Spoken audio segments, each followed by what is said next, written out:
welcome back to the Pylon Cam. It is your boy Mike, and we are back for the 2025 offseason. We got a mock draft today.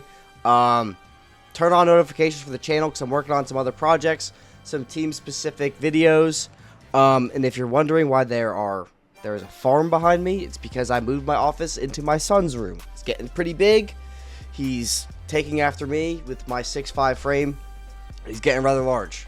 The trophy is because I play like a champion every single day. Anyways, let's go ahead and get into the mock draft. We got Titans starting the draft off. And with everything going on with the Titans, with Rand Carthon, the firing, spoiler alert, the project I'm working on is a Titans video. Starting off that project with the Titans, I'm going to go in draft order. So if you're wondering where your team is, it's going down the draft order. So give me some time for that, unless you're a Titans fan. It's coming up soon. Talking about the quarterbacks, since this is the first video, I will dive into the prospects a little bit more than I will as we go through this. What I want to say about this is I think there is one first-round prospect quarterback in this class, and I think it's Cam Ward. But from what I have been reading, and this is a predictive mock, so no trades yet, just what I think is going to happen, not what I would do. I think the pick is Cam Ward. I think if you're drafting a quarterback in the top 3, it's Cam Ward. I think Cam Ward, people want to act like because Bo Nix is playing well and Michael Penix is playing well, that Cam Ward would have been picked outside of the top 6 quarterbacks last year. And I honestly just very firmly disagree with that. I think Cam Ward would have been in the conversation for QB4 behind Jayden Daniels, Drake May. If you're not new to the channel, if you're familiar with what I do and familiar with these videos, Drake May was my QB1. Caleb 2, Jayden 3. I think Cam Ward would be somewhere behind Jayden Daniels. And I think that the reason why people are kind of downplaying Cam Ward is because so many people came into the year and were so confident in Shedeur Sanders. And Shedeur Sanders started off hot, started to taper off. And I think with all of the surrounding noise of Colorado and the story that it is, and Dion and the lights and everything, while the season was happening, everybody was like, oh my god, this is the best thing ever. But then you're seeing, if you're on Twitter, if you follow the draft like a lunatic like I do, people are starting to turn on the All-22. And they're starting to go back and watch these games. And they're starting to go back and look at some of the data that we have on hand. And you're seeing that Shedeur is not this polished prospect that people thought he was, or the media had made him out to be. And I think I tweeted out, follow my Twitter, very active on Twitter. I tweeted out definitely before the bowl games that the gap between Cam Ward would be much bigger than it currently quietly is before the bowl games, and after Shedeur pooped his pants against BYU, and Cam Ward, whatever you want to say about him coming out at halftime, doesn't matter. I don't think it affects his draft stock at all. I know it doesn't affect his draft stock at all. We saw what Cam Ward did against Iowa State, who I think has the 3rd best passing defense in college football, which is not saying a whole lot based off their competition. But anyways, I just think Cam Ward is a significantly better prospect. Now, all of that to say, I have no idea what the Titans owner, Amy Adams Strunk, I got no idea what she's doing, to be honest with you. I think she's already created a cycle of dysfunction by firing the GM, whose name I'm forgetting, and keeping Mike Vrabel, and then firing Vrabel to elevate Rand Carthon, and then firing Rand Carthon, but keeping Brian Callahan. And I forget the guy's name, but he just got promoted within the organization, who apparently was above Rand Carthon the entire time. So I don't know what the Titans are doing. I mean, I know they're probably going to take a quarterback here, barring something absurd like Dion going to the Cowboys and the Cowboys trading Dak for this pick. I don't know. I'm just spitballing. But I think this pick is, all that to say, I think it's Cam Ward. And then to go to the Browns, again, I don't think Shedeur is worth this pick at all. Not even, you could never. We'll talk about another quarterback later in the video. If you're going to convince me that Shedeur belongs in the top 2, then the other quarterback also belongs in the top 2 discussion, because I don't think there is nearly the gap between Shedeur and Cam Ward. Excuse me. Oh my god, I'm dying. But with Cleveland they have no money. They're not going to, not that they have no money, but they don't have enough money where getting Sam Darnold makes sense. I think Deshaun is, in my mind, Deshaun is off the team. I know you're paying him for a few more years, but Deshaun is done. I think Kevin Stefanski wants a quarterback. I think Kevin Stefanski, Browns fans, you might disagree, but I think Kevin Stefanski is one of the best coaches in the NFL. I've been a huge fan of him for a long time. I think he was dealt the short end of the stick with Baker, because Baker is what he is now, but Baker was not this when he was on the Browns. He was very underwhelming on the Browns. He was benched for P.J. Walker on the Panthers. Then he goes to McVay Academy for 2 months, and now he's the Baker that we know and love. A little bit of a redemption arc, because I was a big Baker hater, and now I am a big fan of Baker. But with this pick, the pick to me is Abdul Carter, who I think is the best player in the draft, or Shedeur Sanders. And unfortunately, I don't want to say, I'm not trying to dump on Shedeur. I just think that this whole narrative that he's this top 2 pick is ridiculous. I think it's so. I'm taking JJ over him, Penix over him, and Bo Nix over him, and obviously Cam Ward. And there's another quarterback who I honestly might take over him that we'll talk about later. But again, not what I would do. We're trying to predict here. And I think the Browns are going to take a quarterback, so we're going to go with Shedeur Sanders. The Giants at pick 3. Unfortunately, I am a Giants fan. And Joe Schoen is a needs-based drafter, constantly ignores best player available, does not believe in depth. It's a miracle he still has his job. All that to say, the obvious pick, for me at least, is Abdul Carter, because I think Kayvon, I was not a fan of the pick at the time. I was not a fan of the Evan Neal pick at the time. If you go back, that was the first year I did mock draft videos. Evan Neal was my OT3 by the end of the draft process. I thought Ikem Ekwonu had a way higher ceiling. Charles Cross, way higher ceiling, because my argument was, well, if you take Ikem, you're getting the best run blocker in the class. If you take Charles Cross, you're getting the best pass protector in the class. And if you take Neal, you're getting the best of nothing. And his floor is Mekhi Becton. And not the guard Mekhi Becton, the Jets Mekhi Becton. And it looks like I was right. So I know that Joe Schoen is going to draft for need here, which kills me, because if it's me, I'm taking Abdul Carter, and then you put him with Dex, Brian Burns, and Kayvon, who I think should become a rotational piece, because I'm just not a fan of Kayvon at all. I'm not the biggest fan of his personality either. But knowing that there is a glaring need at corner, and I'm going to use that to springboard into this point. I wonder during the pre-draft process how Travis Hunter and what he wants to play in the NFL is going to affect his draft stock. Because I do believe that if he says he wants to play receiver, some teams may not, or may move him down their board. I think he's a fantastic receiver. I think he's a fantastic corner. I think the argument that he's the best of nothing is the dumbest thing I've ever heard in my life. This is a very talented kid, very smart kid, by all reports, a high character kid. He's not specializing in anything yet. So he's practicing receiver, he's practicing corner. He's, again, not specializing in anything. But when he gets into the NFL, they're going to be like, all right, you are with the receivers and the receivers only. You're with the corners and the corners only. And he's going to be deployed, and he's going to play both ways in some capacity. I think if I'm the general manager, I think because of his ball skills, his hip fluidity, the way he could track balls, the way he could just go stride for stride, because he's such a talented route runner, I think he would be a phenomenal corner. I think he would be an above-average corner immediately. And I think because of that, because of his prowess as a receiver, I would take him to be a corner, because I think he would be such a good corner, and I would deploy him sparingly as a receiver, where I think if you tried to do it the other way, it'd be more difficult to be taking hits every play or blocking every play and then go get tackled versus tackling someone and then getting hit less. Because if you're hitting something, you're bracing, you're prepared for impact. But if you're getting hit, you might be facing the ball, you might be going over the middle. It's just higher risk for injury.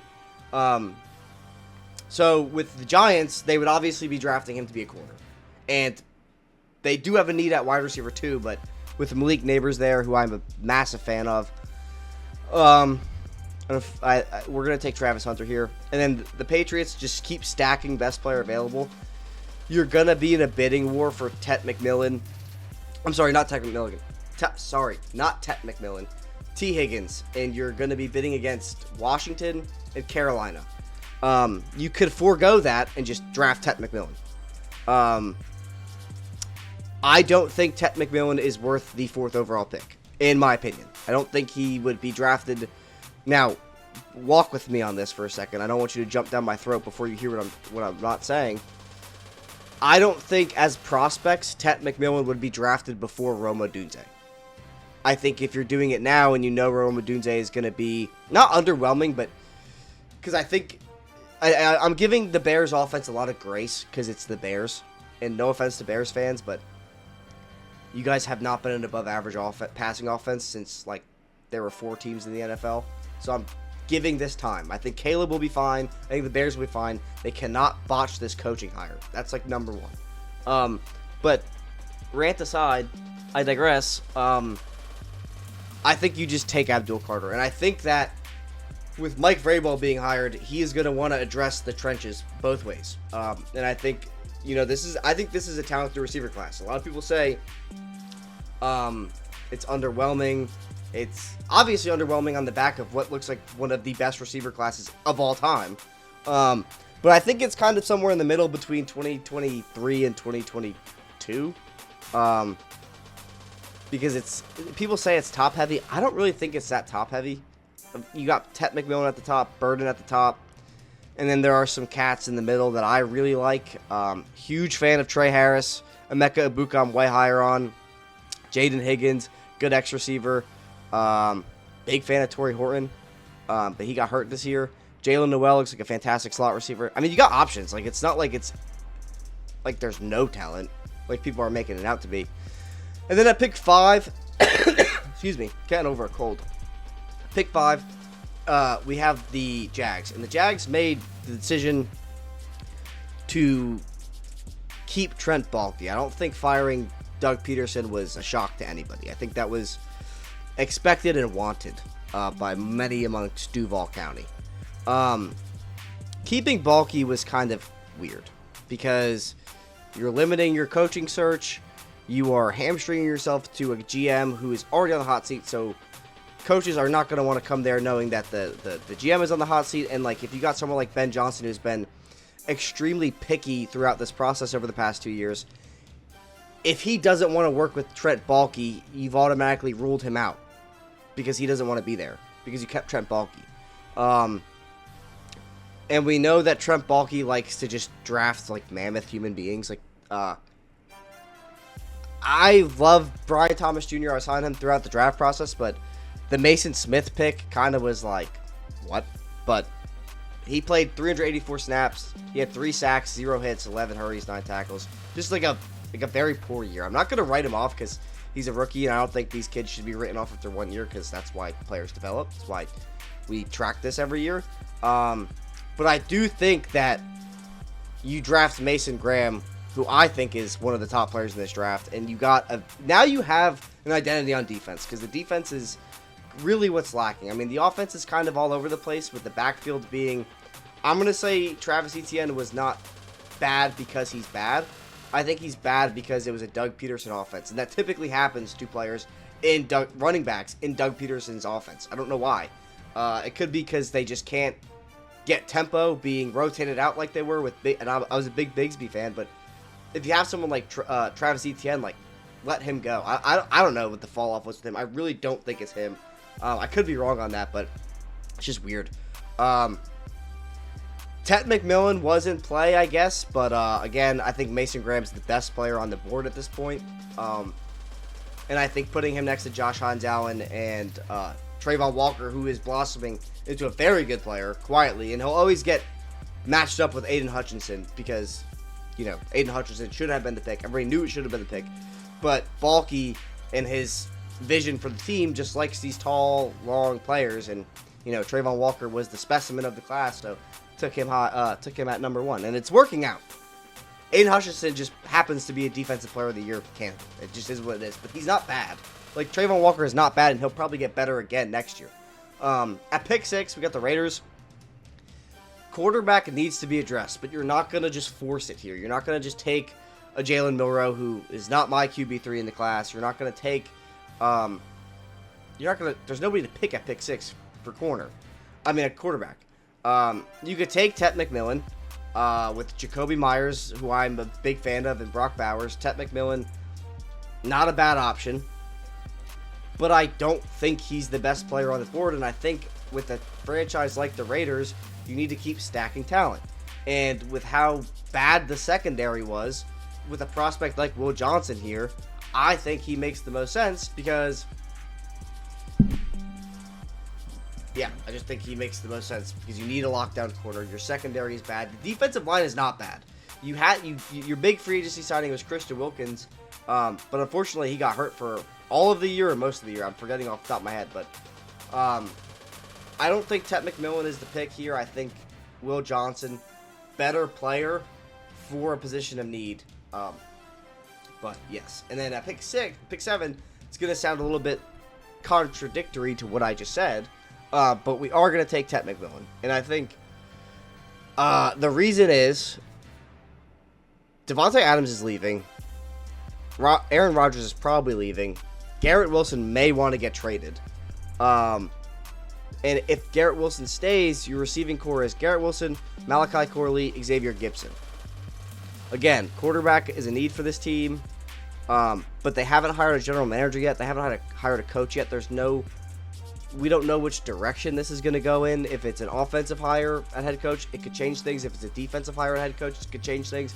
I just think with where the Jets are currently, BPA, again, and meets position of need here, and you have Garrett Wilson, and a good complement to his style of play is Tet McMillan, who you could put on the boundary as your typical X receiver. I don't like the idea that people say that a wide receiver 1 needs to be an X, because who is going to argue that Amon-Ra St. Brown is not a number 1 receiver in the NFL? So I don't like that take. I think your number 1 receiver, whether it be a boundary receiver or a slot receiver or someone who's just like a Z receiver, if you could get them the ball 100 times or 100 targets, 100 plus targets, 1,000 yards a year, consistent production, consistent efficiency, consistent volume, it doesn't matter if they're 6'5" or 6 foot or playing the slot. You get my point. I'm kind of rambling at this point, but Panthers at pick 8. This pick, I could have gone a lot of ways, and I think that the defense was really, really bad. Yes. And edge rusher is a position of need. You didn't have Derek Brown all year, and I think your defensive coordinator, whose name I am forgetting and I'm not even going to try to pronounce, I think he's a good defensive coordinator despite the year you guys just had. I think he just had no talent. You got rid of Brian Burns. You got Derek Brown hurt for the entire year. J.C. Horn finally played a season. I don't think he was dealt the best hand. And he was I'm pretty sure he came from Denver, and he was a very good defensive coordinator, or I think he was a quarterbacks coach in Denver. He did good in Denver. He did good for a little while with the Panthers. I don't think this year is the year you point at him and he's the problem. I think you have money to spend in free agency, but the priority for this team, as they've stated multiple times, is getting a wide receiver 1. And again, there will be a bidding war for T. Higgins, whether that's Patriots, Commanders, or yourself. Someone's going to win, and it might not be you. And at this point, you don't have a wide receiver 1. So let's just say, again, predicting here, if the Panthers lose out in free agency on T. Higgins, there are no more wide receiver 1s available. And I think with the receivers you have in Xavier Legette, who's going to be your boundary player, you have Jalen Coker, who is a very promising UDFA, and then Thielen, who's currently playing the slot. With, with Luther Burden, who had a down year this year, which we're going to chalk up to quarterback play. It was not him. Now, I'm not saying he was perfect, but the down year was not a product of him being bad. I think there is a path for Luther Burden that is similar to CeeDee Lamb. where you play him in the slot exclusively as a slot receiver and let him continue to develop. His run after catch ability is phenomenal.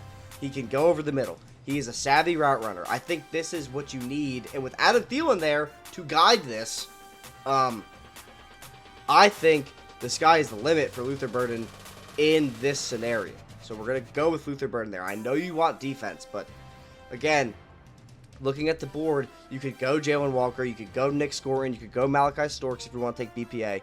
Malachi Starks, excuse me.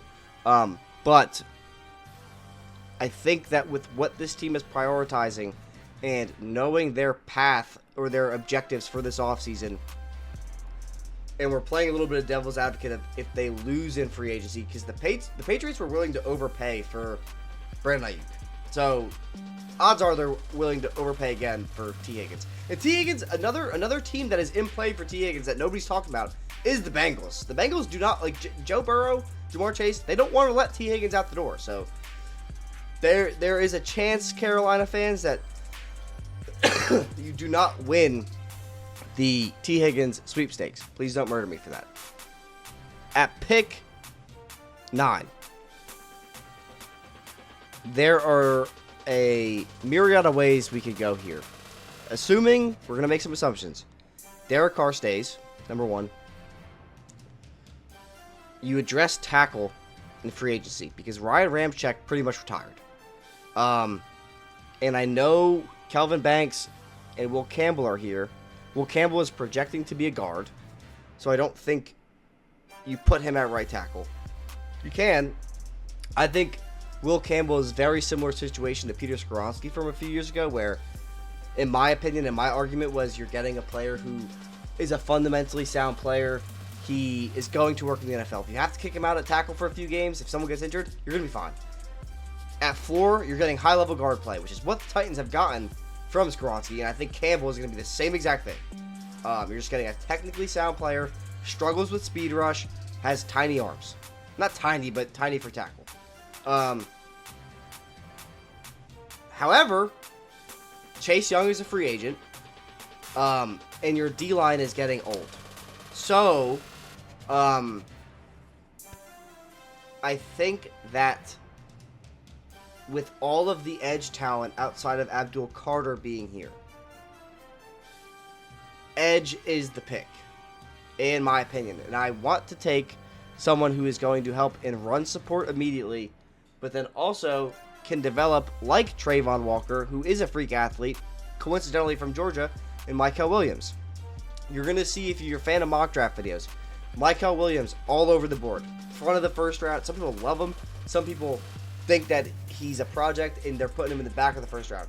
For me, in my experience of following the draft and having done this for now, I think this will be year 4, year 3. I don't remember. 22, 23, 24. Yeah, year 4. Players like Mykel Williams, by the time we get to the end of the draft cycle, will be in the top 15. Because they're going to get enamored by the Pro Day, they're going to get enamored by the Combine, and I don't know if Mykel Williams is going to the Senior Bowl, but that's a big factor in all this.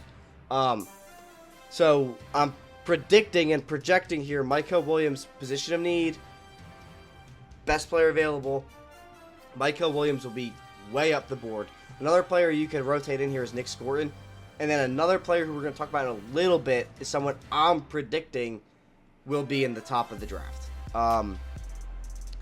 But anyways, pick 10, the Bears. And the Bears, you could blame, if you hate Caleb Williams, you blame him for the sacks.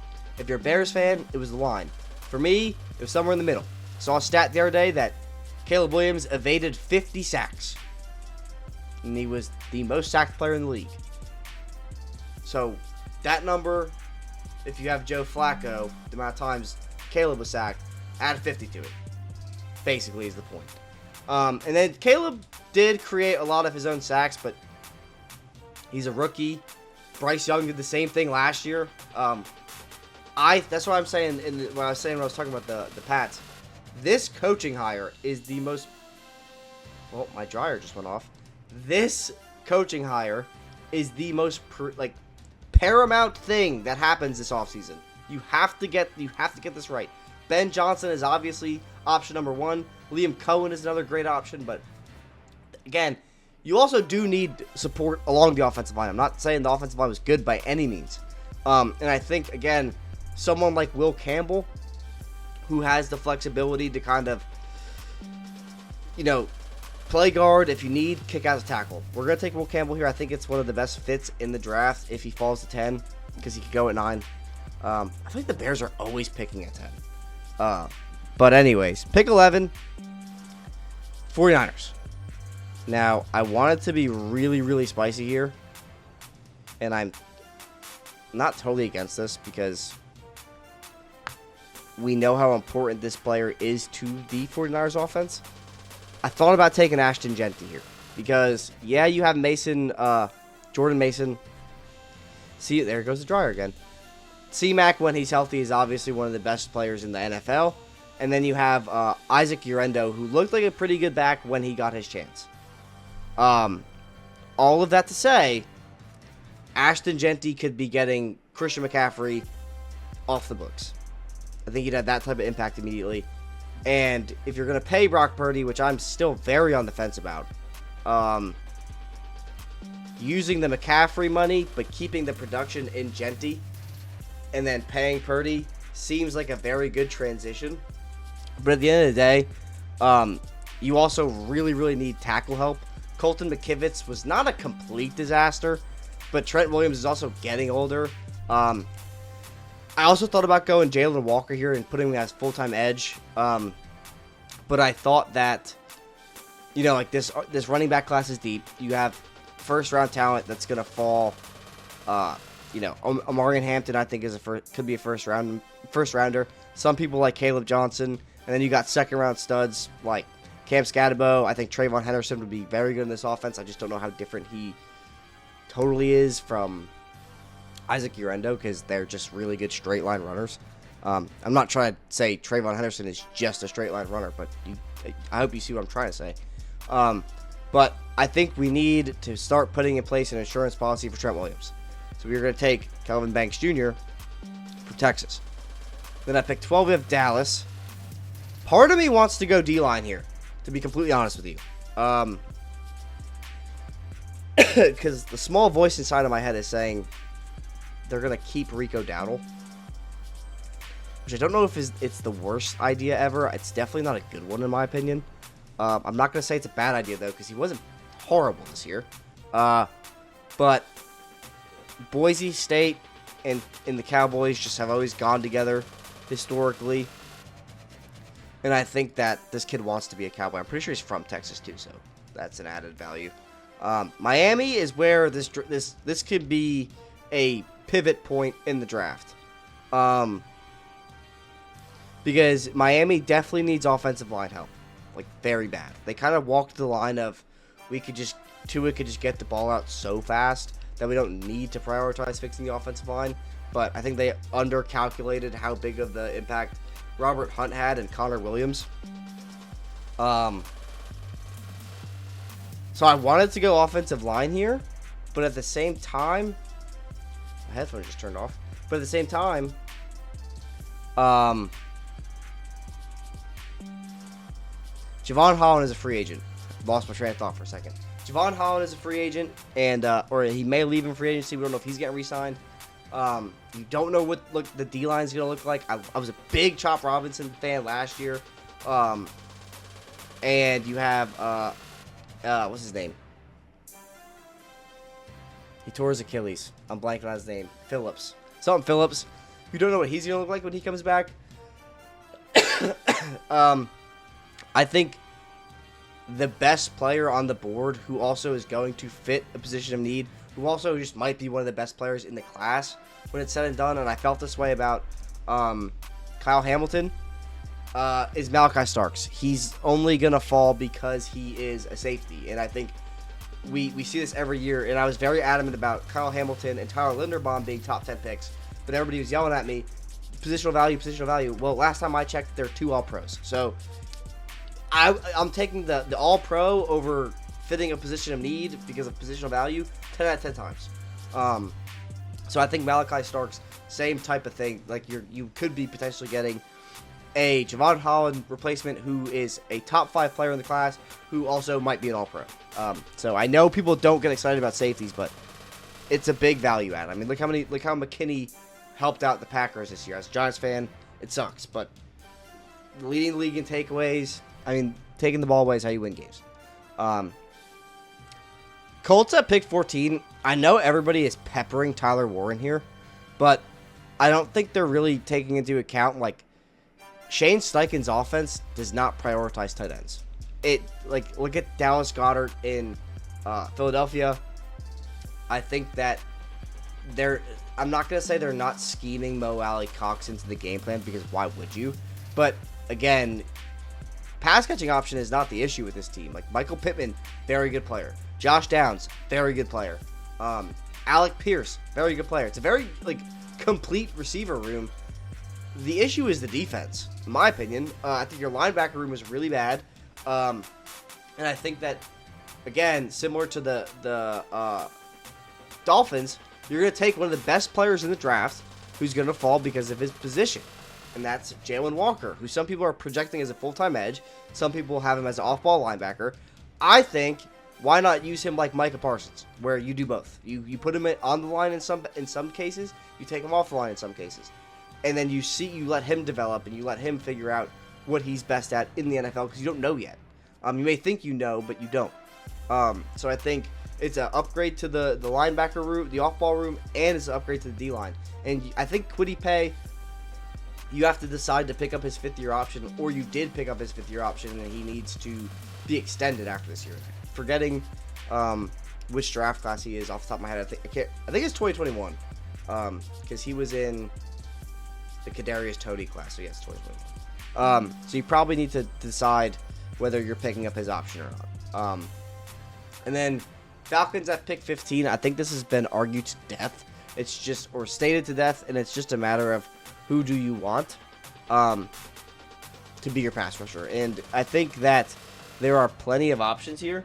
You got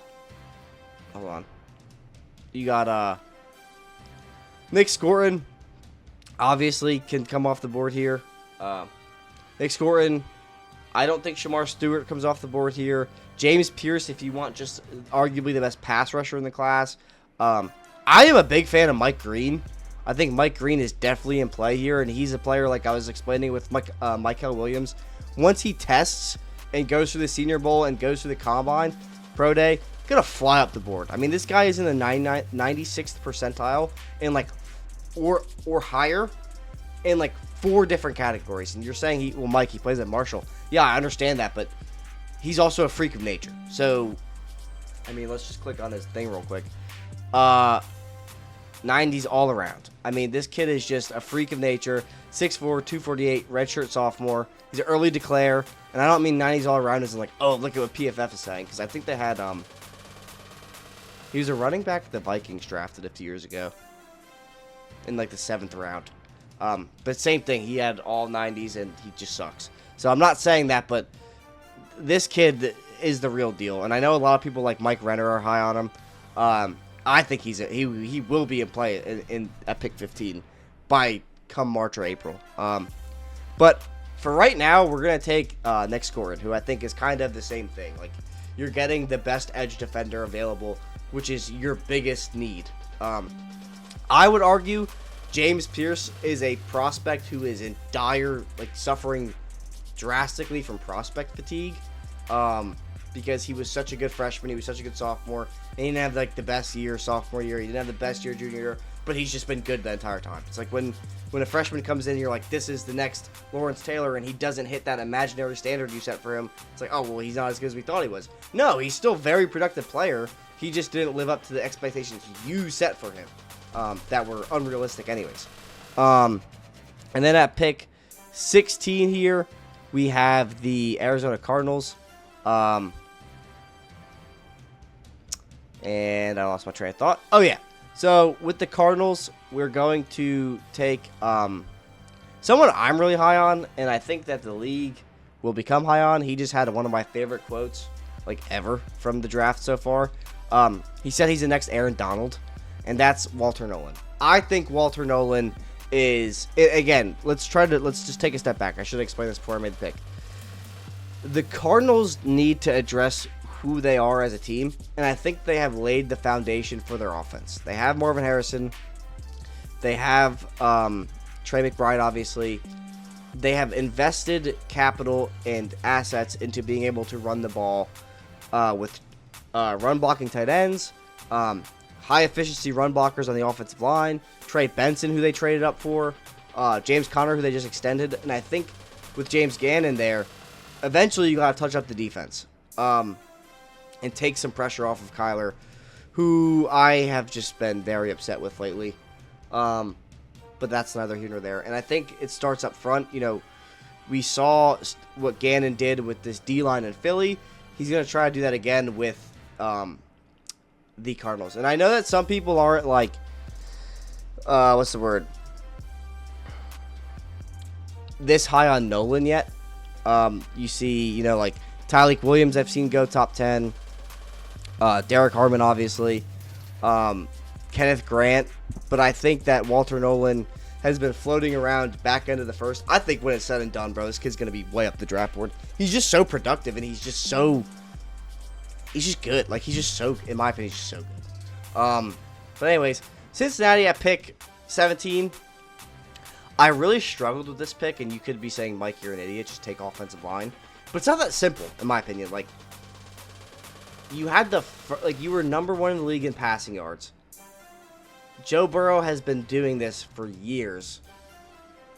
The offensive line is not the reason you lost every game. So it's the reason you lost some games, but, like, your defense is so bad. And special teams is so bad. And if they keep T. Higgins, you know, you're going to lose Trey Hendrickson. It's one or the other. Orlando Brown has been underwhelming. Amarius Mims is still a rookie. And with Josh Simmons just falling, which may happen because of the medicals, I think you have to take him. And I originally had this as a D lineman, but Josh Simmons ends up falling. You know, again, even though Joe can do it, don't make him do it, as in survive an inept offensive line. So we're going to take Josh Simmons because he fell. Tyler Warren is also in play in my mind, but Gesicki was fine. And this is a pretty deep tight end class. So then at pick 18, we have the Seahawks. And here, you could go interior. I don't think there is an interior player worth taking unless you want to force it, which teams do. Which I think those are predominantly the bad teams that force position of need picks. So for me, you know, Boye Mafe has been fine. Your D-line, your edge rushers are not where you need them to be, in my opinion. Your secondary is really good, or not really good, but it's, you know, it is good. It's average to above average, but this is where I wanted to take Mike Green, because again, I think Mike Green is going to just continue to climb throughout the draft process. I think he's one of the best players. He's going to be one of the best edge defenders in the class, and I think it is a position of need for Seattle, but it's also best player available unless you want to take Tyler Warren, who could be the pick here, but with Mike McDonald and understanding what he wants to do on defense, we mocked Byron Murphy there. I think every single mock draft but one last year, because with Mike McDonald, he wants that curtain where you're not going to run on the Seahawks. And Byron Murphy was great, and Leonard Williams was great. Leonard Williams had like a career year, but of course another Giants player had a career year, but the edge play was just not where you need it to be. And I think Mike Green is going to be a huge boost. Like, again, Boye Mafe is not bad, but you definitely want to add some competition to that room. And then guards you could get through free agency or later rounds. Like, you're not going to find a Mike Green in free agency unless you trade or whatever, or later in this draft. But I think this is the pick for Seattle. And then the Broncos, I thought a lot about Emeka Egbuka here, but Marvin Mims was, like, had a really good back end of the season, and then they just, like, didn't use him in the playoff game. Like, they decided to make him a gadget player. And then you have Troy Franklin, who's your deep threat, and then Sutton as your perimeter guy. I think you can move, like, because you would either put Mims in the slot full time, or you're benching someone for Mbuka, or you just take Tyler Warren to be your middle of the field guy. And I think that's the play. Like, I know a lot of people like Colston Loveland the year or whatever, but I think if Tyler Warren fell to 19, and to be completely honest, like, I think Tyler Warren's range starts at pick 7. I think any of these teams, except for maybe... No, I literally think any of these teams can make the case for Tyler Warren. Which breaks my heart about the Falcons. But I think any of these teams can make the case for Tyler Warren. And I know that Sean Payton likes to use his tight ends. I think this is the perfect fit, and it's a dream scenario for the Broncos. I don't know if it'll happen, but can happen. Buccaneers at pick 20. I think this has to be defensive line here. And I think with the D linemen available on the board, edge defenders. Well, we can also check out the D linemen available. I think this is either Jack Harmon or Jack Sawyer. And I wanted to have this video out last week before the bowl game, but as you could tell, I'm a little bit sick. I didn't have a voice last week. I would have had Jack Sawyer in the first round. And now he's, in my opinion, definitely a first-round player. And I'm not saying because of the strip sack fumble, but for the touchdown, but I just didn't see why he wasn't in the first round. And I went and checked. I was like, was it a size thing? No, he's 6'5", 260. So it's like a hand in the dirt, like wide 9, like type edge, and he just wasn't in the first round. Like, again, people had him behind Shamar Stewart, and I'm like, I get, because Shamar Stewart, 6'6", 290, is a freak of nature. Like, I see the potential, but Jack Sawyer is like, he has as much potential and is better now. So it just, stuff like that doesn't make sense. Like, I think a lot of people ride the in-season hype into the beginning of the draft season and just aren't evaluating the big picture. Like, okay, Shamar Stewart isn't that good now, and we're projecting him to be good. So we're going to take him over Jack Sawyer, who is good, and we can project him to also be good. It just doesn't make sense to me, in my opinion. So for me with the Bucs, I'm going to take, it was between Kenneth Grant and Jack Sawyer. So I'm going to take Jack Sawyer here at pick 20. I think he's just, again, I think he's one of those players who's already starting to climb. And I think he's going to continue to go up throughout this process. And then, thank God for the Steelers, the board fell the way it did. Because if Emeka Egbuka is not here, I don't know what you guys do. You could get Chris Godwin. Maybe trade George Pickens, because he just doesn't want to be there. And I'm a massive George Pickens fan, and I'm sure Steelers fans are sick of him at this point. Yeah, I think Emeka Egbuka is the perfect complement to George Pickens if he stays. But I think he's a player who might get shopped this offseason. I'm not sure he fits the Steelers culture. I'm not sure he wants to be there anymore. But yeah. And then I picked 22 with the Rams on the clock.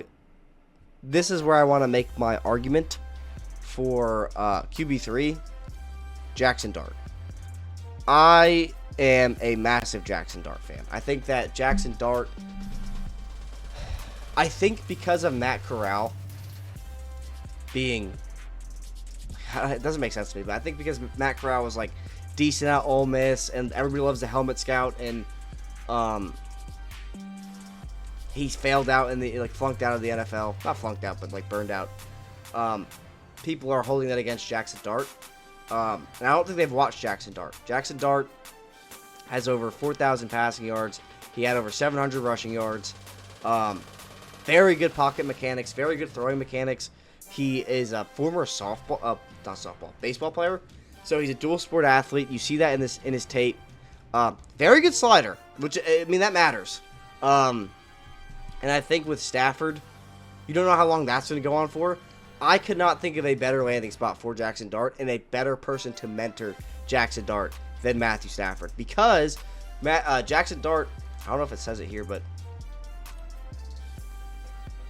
no, it doesn't. Wait, does it say it over here? No. I think he's, I don't want to say top 10 because I don't know for certain, but he is like, has over 34 big time throws and like a pretty low turnover worthy play rate, which, like, big time throw big time throws and big time throw percentage is what I have noticed a translatable stat to the NFL.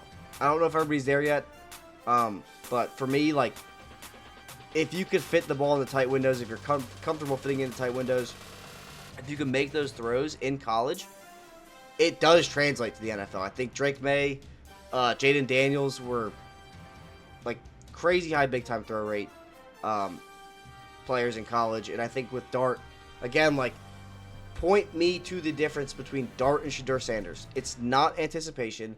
It's not pocket presence. It's not reading a defense, because I don't think Shedeur is that good at it. My argument is if Shedeur Sanders is a top 3 pick, Dart should be a top 3 pick. If Dart is a second round pick, Shedeur should be a second round pick. Because, again, I compared just the numbers, no film breakdowns or anything like that, but because I typically talk about the prospects in these videos, I don't see a tangible difference between Jackson Dart and Shedeur Sanders. And I'm telling you, the gleam and the shine of the watch thing and Colorado and all that stuff, like, that is the reason, and Dion, that is the reason Shedeur is in the top 5. It's not a talent thing. I'm telling you, it's not a talent thing. And with Dart, I think, like, again, you're saying, how do you have Jackson Dart this high? Look at where Bo Nix and Michael Penix were last year. And Penix climbed up fast. I think it was the Oregon State game. I think it might have been the Oregon State game where he went from, like, back of the second to, like, over Jaden Daniels. And I have a tweet. I don't know where it is. I'll find it, but maybe I'll put it in the next video. But I think when Jackson Dart goes through the Senior Bowl, when he goes through the Combine, when he goes through his pro day, he is going into the first round. I don't know where, but he will be in the first round conversation. And I think if he survives the gauntlet of Raiders, Jets, Saints, honestly, low-key, the Colts, Steelers, and makes it to the Rams, I can see Sean McVay loving this kid, to be honest. But, yes. Chargers at pick 23. Everybody loves Colston Loveland here. I don't know that that's the play. We're going to do it for this video, but I'm still, like, on the fence about this because, yep, I know Jim Harbaugh loves running the ball, loves his tight ends. I was leading the charge of Joe Alt over Malik Neighbors for the Chargers last year. Everybody argued with me, but it's fine. Again, I think he might just go D-line and just because the D-line is not where he wants it to be, in my opinion. And I think that matters because Jim Harbaugh wants to be a team that can run the ball and a team that stops the run. And they didn't necessarily stop the run as well as they ran the ball last year. I mean, Stone Smart is not a starting tight end. Will Disley is not a starting tight end. Quentin Johnston is not a starting wide receiver. DJ Chark doesn't really even exist. I like Josh Palmer, but he's a 2 or a 3 at best. Colston Loveland, he fills a need, but there's no receiver to take here either. So I don't know. I think that this is, and there's obviously the Michigan connection, but I'm not totally convinced that this is the best pick. We made it because it makes sense, and we're predicting. This is a prediction that could happen, but I'm not like, this is it. This is what they're doing. And that's where I like to get to by the end of draft season is like, this is who they're taking. And then, where are we at? Washington. Oh, I'm sorry. Packers at pick 24. I'm going to take my guy here. I think he's everybody's guy at this point, but here's my guy first. Just kidding. But Jahdae Barron. I think, with Jair Alexander probably not coming back, there are other needs. Like, you definitely need edge because Lucas Van Ness is another player who doesn't even exist. And I'll never forget the video of his dad grabbing his girlfriend's butt on draft night, but it's besides the point. Lucas Van Ness doesn't exist. Jair Alexander's probably gone.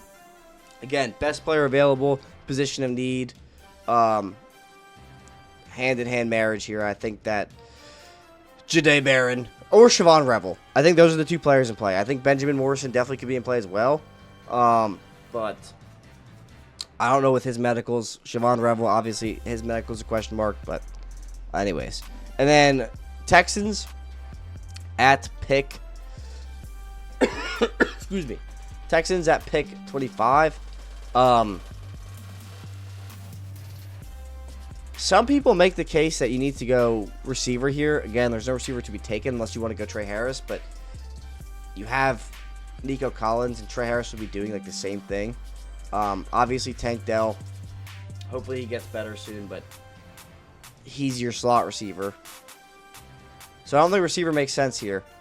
Player I really like, who also is a position of need. I've been talking about him for a while on Twitter. Armand Membu. And I think he finally, like, obviously PFF updated their big board. He's in the first round, but he is just like, I don't understand how he started off, like, when PFF put out their big board. He was in the 4th round up until, like, last week or this week when they updated their board. So Armand Membu, you can start him out at guard and kick him out at tackle. I think he's just a phenomenal player. Plays for Mizzou, obviously, so not the best competition, but I think he's going to the Senior Bowl. He's a player to watch. I think he's going to be one of the best tackles in this class. I think he's right up there with Josh Simmons and Kelvin Banks, especially with Kelvin Banks' injury history. Armand Membu, bolstering the offense fine, and I think that's a big reason why Stroud took a step back this year. Washington, another team that needs corner, needs receiver help, needs not quarterback help, obviously, because Jaden Daniels is unbelievable, but I think edge is another huge position of need here. And there's like best player available again. I think with how this board has fallen down, Josh Connerly's in play. Benjamin Morrison is in play. Siobhan Revel definitely in play. Wyatt Millum, play guard, kick him out tackle if you need. And I've said that about so many of these players, but like Wyatt Millum truly is a guard. And can play tackle, just a phenomenal technician. But I think pass rush is a huge need, and James Pierce, again, we talked about him before, prospect that's falling because of fatigue. He's been so good for so long, but he's not living up to the imaginary hype everybody sets for him every year. So, take best player available, position of need. Love it. Ravens at pick 27. Again, kind of need some tackle play. Edge is also a position of need, but I think the biggest need is corner, because with Marlon Humphrey getting up there in age, it's Nate Wiggins being a stud, someone I really liked last year. I think you could pick really any of these three guys. For me, personally, I'm taking Siobhan Revel. I think, one, the colors match, so that's sweet. But two, just a player with incredible size for the position. 6'3", 193. You don't see that very often at corner. And he was like playing phenomenally before he tore his ACL. I think he'll be fine from the ACL tear, and historically with the Ravens, they are not afraid to take chances on players who are falling because of injury. They did it with excuse me. I think Andrew Voorhees last year. And they do it like every year. They did it with David Ajabo too. Just not afraid to take chances on talent who are falling from injury. Siobhan Revel, best corner talent on the board in my opinion. Falling from injury, fits the mold. Vikings, everybody loves to pencil in running back here, but I think it's more of like a supply and demand thing because there's so much supply. Like, I know Aaron Jones is free agent. K-Makers is okay. Just feel like he always scores, but then I checked like the box score and he's averaging like 2 yards a carry. But I would take, like, if I'm have to take a running back, I'm going to take Omarion Hampton here. But I think Benjamin Morrison is like way like a more important position and arguably the best player on the board. So went with that. Buffalo at pick, what are we at? 29? Yeah, 29.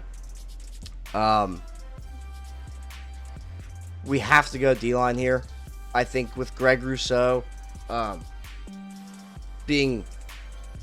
breaking out the way he is, they wouldn't be afraid to take a flyer on Shamar Stewart, a developmental prospect. Excuse me. Trying to see who else is on the board. I really like the idea of Princely Umanmielen here. just another great player who's falling because of there's so many edge defenders in this class. Landon Jackson, not bad. But I think the best player on the board, again, for a position of need, is Kenneth Grant. Shores up the middle. I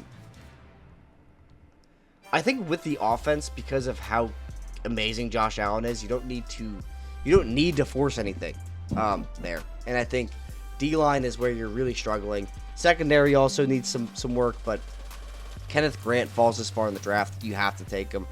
And then at pick 30 here, we got the Eagles. Unfortunately, there's no quarterback on the board. I'm just kidding. But I think this is another team where, like, they're so good, what do you do? Because it's just, like, you might as well take the best player available. And for me, like, if I'm the Eagles... Where's my mouse? I'm going to address the line in some way, not interior. And with Wyatt Millam still on the board, Josh Connerly still on the board, Cameron Williams still on the board, I think you got to take one of these guys. And for me, I'm going to take Cameron Williams. This is going to be, Cameron Williams wasn't as good as Kelvin Banks this year, but he plays right tackle. Jordan Mailata was the best left tackle in football this year. How much longer do you have Lane Johnson for? I think getting someone with the upside of Cameron Williams, who plays right tackle, to sit for a year, develop behind Lane Johnson, just a Howie Roseman move to make. And then for the Chiefs, again, another team struggling with tackle play. I think you take Josh Connerly here. You just keep taking stabs until you hit. You could go Wyatt Millam, but like I said before, I think he is a true guard at the next level. Can play tackle if you need, but yeah. And then for the Lions, I know you traded for Zadarius Smith. Obviously, Aiden Hutchinson is Aiden Hutchinson. Praying to God he's the same when he comes back. But I think edge is the biggest need on this team, unless you think you need a boundary receiver. And in that case, I'll make the argument for Trey Harris. We're not going to take Trey Harris here, but a prototypical X, one of the best contested receivers in college football, gives Jared Goff someone who can win on the outside with more than just speed like Jameson Williams. And I'm not saying Jameson Williams is just a speed like go ball merchant. I'm not saying that at all, but I'm just saying someone who can go up a big red zone target, just adds another layer to this already very layered Lions offense. But with all that being said, we are going to take Princely Umanmielen from Ole Miss to complement Aiden Hutchinson. And that is going to do it for the first round, the first mock draft of the year. It's January 13th. If you liked, please like, comment, subscribe. If I did a good job for your team, let me know in the comments. If I did a bad job for your team, let me know in the comments and tell me what I don't know, what I need to know to get it right the next time. And then again, make sure you're subscribed for this. I'm working on a project all year long. We're going to project expectations for these teams going into 2025. So with all that being said, thanks for tuning in, and I'll catch you in the next one. Peace!